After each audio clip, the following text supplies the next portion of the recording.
Tomorrow is GCSE History Paper 1, and this is your last minute exam revision guide. We're going to go through what students commonly forget, how you're going to apply exam technique under pressure, exam board aligned strategies for answering the different questions, and ways that you are going to be able to maximise your marks last minute. Let's get started. No matter the exam board, the things that are going to be tested of you are your ability to retain and explain your knowledge, to be able to talk about sources, to be able to analyse, to develop, to explain.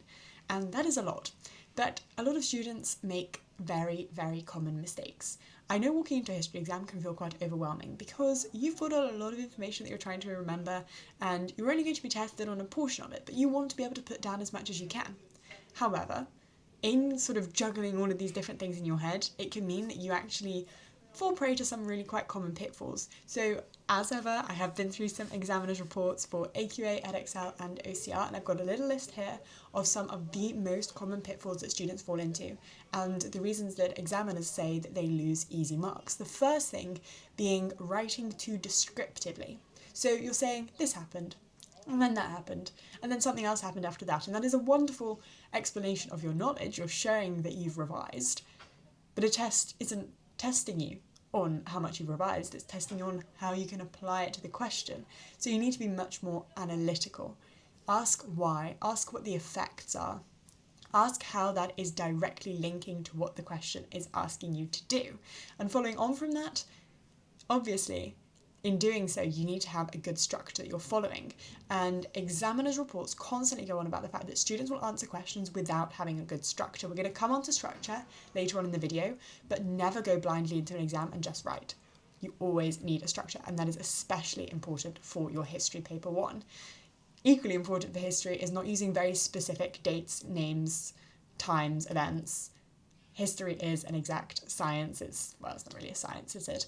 But naming explicit things rather than being vague is a way of showing that you are a top student, you are a top quality candidate, because you can remember things and you can integrate them into your explanation, into your analysis. If you're not using them, you're not going to get rewarded even if you do know them, if that makes sense. You've got to show the examiner that actually, look, I know when that happened, I know who was involved. And that's really, really important, as is knowing the exact wording of the question. So a lot of the time in examiners' reports, it'll go, oh, a lot of students answered this question very well, but a lot of students answered very well, but didn't answer this question very well. So they produced a very, very good response that was, well structured, full of dates, full of events, but it wasn't directly what the question was asking them to do. And for that reason, they couldn't get into the top 2 bands. You cannot get into the top 2 bands unless you are explicitly answering the question. So it is uber important for a subject like history. As is not mismanaging your time. Don't try to write too much for a full mark question.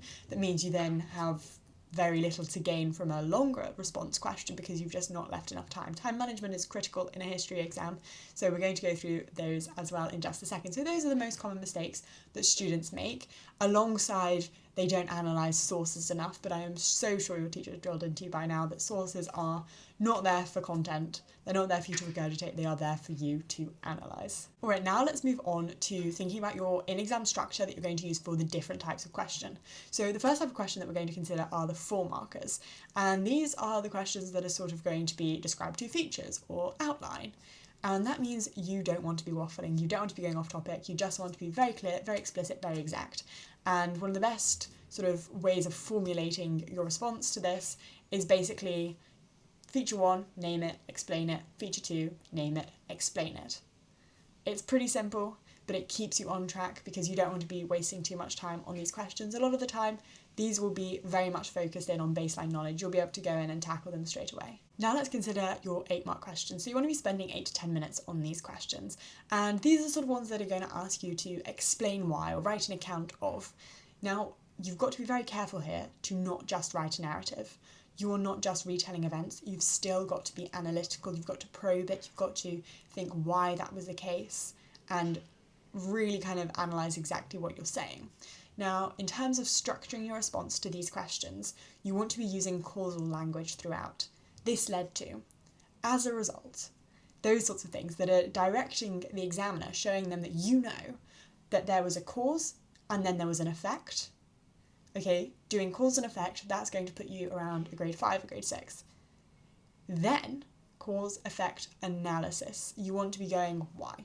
That is what is going to push you up to your 7s, your 8s, your 9s, because you're developing. So you can use the general sort of Peel paragraph structure, and I think that can be very, very useful, but just tweak it slightly in your head where you're keeping the same point, you're bringing in your evidence. That evidence is going to be your narrative. It's going to be your this happened, then that happened. Now your explanation, that's not the narrative. Too many students will get confused by that in history. The explanation is not what happened. The explanation is why that happened. The explanation is analysing it.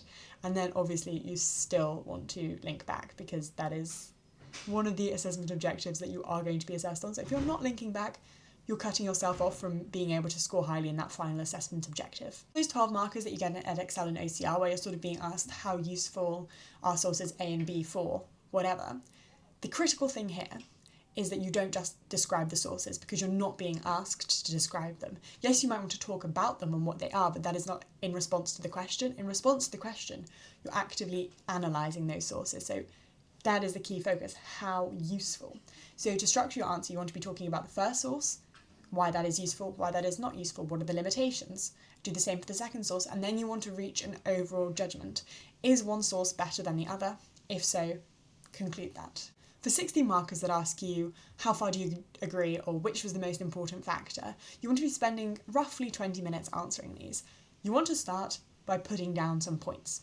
Why do I say you want to do this? If you jump straight into answering the question, unless you read it and go, I know exactly what I think, which congratulations, you're a very good student and you've clearly revised this in lots of depth, but for the majority of people that's not going to happen. But what you want to do is come up with points for a little bit first. Spend 2 minutes thinking, what can I actually write down for this question? Because when you write your introduction, you also want to include a judgment. You want to include what your actual answer, your thesis statement is in the introduction. And the only way that you're going to be able to do that, and that be a consistent one that you stick with, is if you've considered what you're going to include in your paragraphs. So again, the Peel paragraph structure can be very good, thinking about that same adjustment that we made, looking at the evidence as being the historical narrative and the explanation as being your analysis. Then you could do sort of a Peel paragraph in favour, you could do a Peel paragraph against, or you could think about other factors. If you're very strongly on one side, don't think that you have to present a balanced judgment, you don't. You just have to consider what the other side is. You might put it forward and straight away strike it down, say that I do not agree with that because, but making sure you're always putting in because. If you ever put in a personal perspective, I think that, or I agree that, I agree with, you've got to then back it up. Why? Otherwise you're putting in a meaningless opinion rather than a clear, evidenced and analysed perspective.